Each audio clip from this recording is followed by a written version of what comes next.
இன்றைய தியானம்.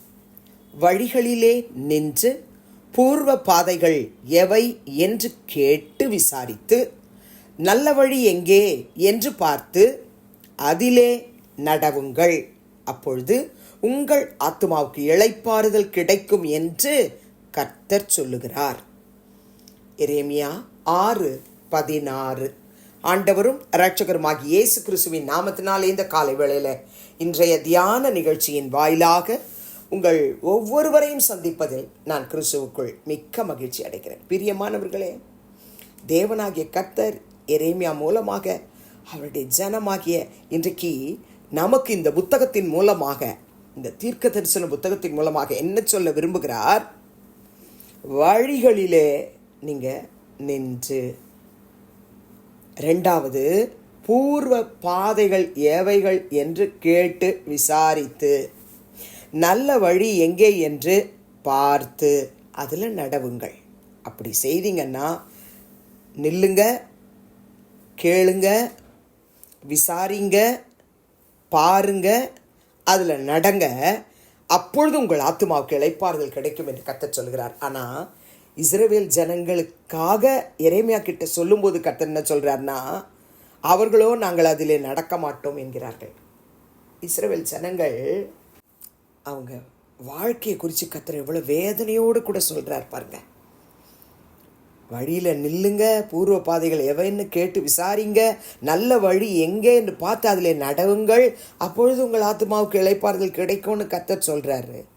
ஆனால் அவர்களோ நாங்கள் அதில் நடக்க மாட்டோம் என்கிறார்கள். இன்றைக்கு இதை படிக்கும்போது நமக்கு ஒரு மாதிரி கஷ்டமாக இருக்கும்.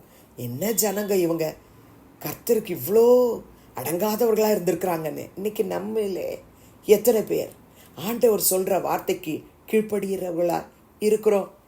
எத்தனை பேர் அதெல்லாம் முடியாது, அதன்படியெல்லாம் வாழ முடியாது, அதெல்லாம் கேட்க முடியாது, அவர் சொல்கிறபடி நடந்தால் நிச்சயமாக நமக்கு இளைப்பாறுதல் இருக்காது அப்படின்னு நம்மள எத்தனை பேர் கிறிஸ்தவங்க, ஆவிக்குரிய கிறிஸ்தவங்கன்னு சொல்கிறவங்க, நல்ல கர்த்தருக்காக கொடுக்குறவங்க கூட கேட்க மாட்டோம், நடக்க மாட்டோம் அப்படின்னு முரட்டாட்டம் பண்ணுறவங்க எவ்வளோ பேர் இருக்காங்க. பிரியமானே, கர்த்தர் இன்றைக்கு நம்மை பார்த்து சொல்கிறாரு, வழியில் கொஞ்சம் நில்லுங்க.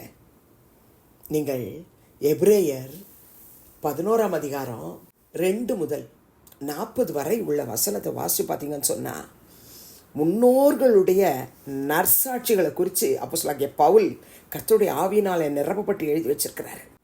நீங்கள் ஆபேலிருந்து ஆரம்பிக்கிறத படித்து பார்க்கலாம்.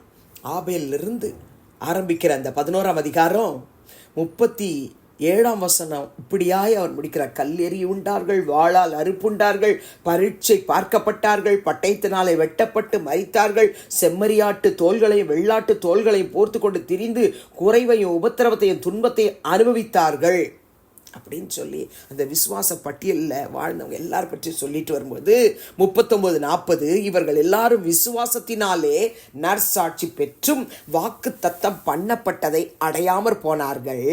அவர்கள் நம்மையல்லாமல் பூரணராகாதபடிக்கு விசேஷித்த நன்மையானதொன்றை தேவன் நமக்கென்று முன்னதாக நியமித்திருந்தார் அப்படின்னு சொல்லி எழுதி வைத்திருக்கிறார். கர்த்தருடைய பிள்ளைகளே, இந்த அதிகாரத்தை படிச்சுட்டு இவங்கெல்லாம் ஆபேலில் ஆரம்பித்து கடைசியாக இரத்த சாட்சியாக மரித்த ஒவ்வொருத்தரும் அவங்களுடைய வாழ்க்கையில் அவங்க எதெல்லாம் அடையாமற் போனார்கள். ஆனால் கர்த்தருடைய ஆவியானவர் நம்மை பார்த்து சொல்லுகிறார், அவர்கள் நம்மை அல்லாமல், அதாவது வழியில் நின்று கர்த்தரிடத்தில் விசாரித்து அவர் வழியில் நடந்து அவருடைய இளைப்பாறுதலை பெற்றுக்கொள்ளுகிற நம்மை இல்லாமல் பூரணராகாதபடிக்கு விசேஷித்த நன்மையானது ஒன்றை தேவன் நம்ம ஒவ்வொருவருக்காக முன்னதாகவே நியமித்து வைத்திருக்கிறார் என்று சொல்லி பவுல் எழுதி வைத்திருக்கிறார். கர்த்தருடைய பிள்ளைகளே, நம்ம இவங்களை போல இவங்களுடைய விசுவாச வாழ்க்கையை நம்ம வாசிக்கிறோம். அவங்க எதெல்லாம் விட்டாங்க, எதையெல்லாம் விடலை, எதையெல்லாம் அடைஞ்சாங்க, எதையெல்லாம் அடையலை, அதை வாசிக்கும் பொழுது நம் உள்ளத்திலே கர்த்தர் ஒரு வெளிச்சத்தை தருவார். உண்மையாகவே பிரியமானவர்களே, ஏசாயா சொல்லும்போது 2 நீங்கள் 5ஆம் வசனத்தில் வாசிங்கன்னா, யாக்கோபின் வம்சத்தாரை கர்த்தரின் வெளிச்சத்திலே நடப்போம் வாருங்கள். நம்ம எல்லாருமே எதற்கு அழைக்கப்பட்டிருக்கிறோன்னு சொன்னால், வெளிச்சத்தில் நடக்க. நம்முடைய முற்பிதாக்கள் எப்படி நடந்தாங்கன்றதை படிக்கிறோம். அவங்க எதில் தவறுனாங்கன்றதையும் பைபிள் சொல்லியிருக்கு. அதை படித்து, ஆண்டவரே நாங்கள் உம்முடைய வெளிச்சத்தில் மட்டும் நடக்க எங்களுக்கு கிருபை தாரோன்னு சொல்லி ஜெபிக்கும் பொழுது கர்த்தர் நம்மை காத்துக்கொள்வார், நம்முடைய ஆத்துமாவையும் இளைப்பாறுதலினாலே ஆசீர்வாதமாய் நடத்துவார். நீங்கள் ஏசாயா 30:21 வாசிச்சிங்கன்னு சொன்னால், நீங்கள் வலதுபுறமாய் சாயும் போதும் இடதுபுறமாய் சாயும் போதும் வழி இதுவே, இதிலே நடவுங்கள் என்று உங்களுக்கு பின்னாலே சொல்லும் வார்த்தையை உங்கள் காதுகள் கேட்கும். நம்ம காது பட கர்த்தர் சொல்கிற வார்த்தையை கேட்டு அதன்படி நடப்போமானால், வெளிச்சத்திலே நடப்போமானால், மத்தேயு 11:28-29 இயேசு சொன்னார் அல்லவா, அந்த இளைப்பாறுதலை நமக்கு தருவார். வருத்தப்பட்டு பாரம் சுமக்கிற சகோதரியை நாம் எல்லாரும் இயேசு கிறிஸ்துவின் இடத்துல வரும்பொழுது நமக்கு இளைப்பாறுதல் தருவார். அவர் சாந்தமும் மனத்தாழ்மையுமாய் இருக்கிறதை நமக்கு கற்றுத்தருவார்.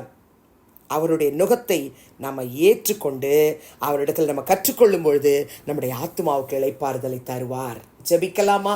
பரிசுத்தமுள்ள பிதாவே, இயேசுவின் நாமத்தில் உடைய சமூகத்துக்கு நாங்கள் வருகிறோம்.